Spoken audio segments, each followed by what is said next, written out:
All right, so we've got the Cowboys and the Jaguars tomorrow at 4 o'clock. Your interest level, gentlemen, in this first preseason game? It's a 0 and a 10 all at the same time. That's a good way to put it, I think. It feels meaningless, and yet you do have I'm interest completely areas. disinterested in this game, but I also have the utmost interest because it's football and it's the Cowboys. Tell me who's playing, Nobody. and then I'll tell you my interest. So whenever we were out in Oxnard and they would go, twos are up, and they would cycle in all the backups, that's who's playing. Okay, well, give me the backups. Twos are up. Let me just go down my own personal list. Is Deuce Vaughn playing? Yes. Is Turpin playing? Yes, believe so. Is Overshone playing, our boy? Yes. Okay. Is Mazi playing? Allegedly, he says he is. Okay. Is Jalen Tolbert playing? I believe he will, yes. All right. My interest level is a 4.5 to 5. Well, you have 4.5 to 5 out of 5. You're doing that on Out of scale 10. 5, right? Oh, okay. Out of 5. Obviously, I'm going to be watching all of it, recording it, and we'll talk about it all on Monday as necessary. I got 4 names that I think are of particular interest that everybody should take note of in these games. You already named 2 of them, so we can kick off with those. The very first one here is Deuce Vaughn. Deuce Vaughn, this is where you want to talk about the highlight clips or whatever's going to go on Twitter. It doesn't matter. He could get a 2-yard gain. If he does his little shimmy shake, makes a defender fall over, he will do that at least once. That will get tweeted out by the NFL with some wide-eye emoji in all likelihood and going, the deuce is loose, even if it's like a 4-yard gain. And that'll get retweeted 3,000 times because this fan base, as you saw out there in Oxnard, is in love with the idea of Deuce Vaughn. He is the training camp superstar, the fan favorite that I think everybody is rooting for. And I don't think it's just the backstory, obviously. His dad, Chris Vaughn, one of the higher-ups in the Cowboys scouting department, a great guy. I don't think it's just related to the awesome story that we saw throughout the draft process. It's that he's just exciting to watch. He's a fun player. He obviously competed in the Big 12, so a lot of people around here in Texas who watch that college football are very familiar with his highlight reel plays and how difficult he made it on TCU. We were out at a fan hang for the Big 12 title game, TCU and Kansas State. And you remember we kept looking up and just like, good grief, like Deuce Vaughn making play after play against TCU. So a lot of people very familiar with him, very excited to have him here. And he'll get a ton of work in this game against the Jaguars. The other name you mentioned there, Mazi Smith. And I don't think it's because Mazi Smith is necessarily going to pop like the way Deuce Vaughn will, obviously. He's a defensive tackle for one. But the interest level here, I think, is just we didn't get to see a lot when we were in training camp that stood out about Mazi Smith. This will at least be a chance for, okay, here he is going up against another team. Does he get the chance to show off some of that power, driving guys into the ground? Because that's the thing that really pops about Mazi Smith is the power. He is so strong, so powerful. His initial quickness, he does have that. And his initial quickness has improved as training camp has gone along. You saw him, he was a little slow off the snap, it felt like a few times. The anticipation wasn't always there. I think that's just finding his comfort level, figuring out his place here on the defensive line. Hopefully that knee doesn't rob him too much of his athleticism, but I think those are a couple different guys to watch.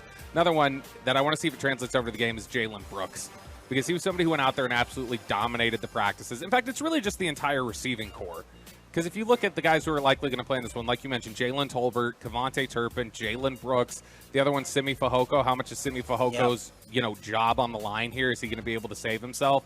I think that of those 4, Simi Fehoko right now is the one that's on the outside looking in. And he's somebody that I've been really high on. I like his upside. He hasn't always been able to finish catches in these practices. He's had trouble with drops or, something bouncing off the hands and getting picked off in the very first practice by Eric Scott. And so I think it's going to be important for him to show up in these games, because even if he shows up in these games, it might not be enough to save his roster spot at this point. So I wanted to relay the end of the pivot sit down with Micah Parsons that I absolutely love with the interview. Well, they also were mic'd up around Trayvon Diggs. And at the end of practice, they're like, who you like? Who looks good? Who should we look out for this year? And first off, Jerry, when they were talking to him, was raving about Mazi. So that was Jerry kind of undercover talking about who he likes. And Diggs, like players, just went with the numbers. Okay. And let me test your Cowboy knowledge here. Cowboys insider Bobby Belt. Uh-oh. He goes 37. Eric Scott. Good job. Who is that? He is their 6th-round pick out of Southern Mississippi. They actually traded a pick next year to go up and get him. Dan Quinn's been very excited about him. That was the 4th name I had on the list here was Eric Scott, because that's somebody who instantly – it's concerning, and I know people always say, oh, you're sitting here taking shots at Kelvin Joseph, and you're being critical of Kelvin Joseph again. But, you know, this is 2 years in a row now where a day 3 pick, Deron Bland 1 year, Eric Scott the next year, has stepped in and is taking reps ahead of Kelvin Joseph on the defense. But Eric Scott, somebody that I think they believe can be similar impact to the impact that Deron Bland had last year. But Eric Scott Jr., number 37. So Diggs goes 37, then he goes 25. Nashawn Wright. Nashawn Wright. Which we had talked about this. Nashawn Wright, I think, took a little bit of a beating on social media because he was in all the highlights. Anytime there was a completed pass, he was in the highlights because Diggs misses the first few practices. They're not throwing at Stephon Gilmore. So everything being thrown out there is being thrown to Nashawn Wright's way. But he's made several plays, and he showed good coverage out there. I mean, that was somebody that I know you mentioned the other day was one of the guys that surprised you at camp. Fred Taylor, unlike LaShawn McCoy, was watching Tony Pollard at practice.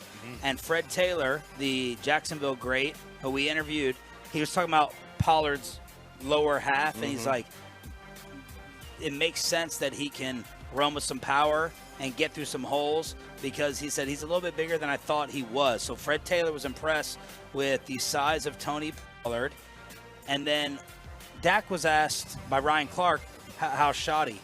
One of them asked, and he goes, oh, Schotty's the best. He was like raving about Brian Schottenheimer. And then outside of the Cowboys, and this was a little fantasy football alert for me, they start talking about the best receivers in the league, and Diggs starts raving about Calvin Ridley. He goes out of his way. He goes top 3. And he was just in awe of Calvin Ridley now in Jacksonville with Trevor Lawrence. So that was Diggs kind of behind the scenes, mic'd up, talking about who he likes on the Cowboys roster and Calvin Ridley as well. Which I've got to look. I think Calvin Ridley may have been, I think he was there like his freshman year. I think Diggs was in the receiver room with Ridley at Alabama. Or maybe it may have just, I'm sure Ridley was, because Diggs came into Alabama as a receiver. I know for a fact Ridley was there when they were recruiting Diggs. So he was probably part of the recruiting pitch. And so that right there is probably a big reason why he's got such an affinity for him. But people will tell you, like, I mean, Calvin Ridley, there's a lot of praise for him. Oh, my God. There are people who think he's top 5. Yeah, and not just, like, because of, you know, his ability to hit a good parlay or anything else. Like, it's his route running. It's not just what he does in the betting realm. But those are some of the names that I think are important to watch. Eric Scott, Mazi Smith, Deuce Vaughn, Jalen Brooks. Again, you're not going to see CeeDee Lamb. You're not going to see Dak Prescott. It's not going to be the type game for them. I'm going to be very fascinated to just know what kind of offensive line combinations we're getting. Because if you've got Chuma Edoga banged up, you know, Tyler Biadasz, Terrence Steele, they're all recovering from things. You don't have Zach Martin. It might be difficult to get any of these passing concepts out of the way in the first game if they're not able to protect. And it's going to be a little bit of a difficult stretch, I think, for them to put together a competent offensive line in these games. Cowboys, Jags preview right here on your home of America's team. Sean Sharif, RJ Choppy, and our Cowboys insider, Bobby Belt.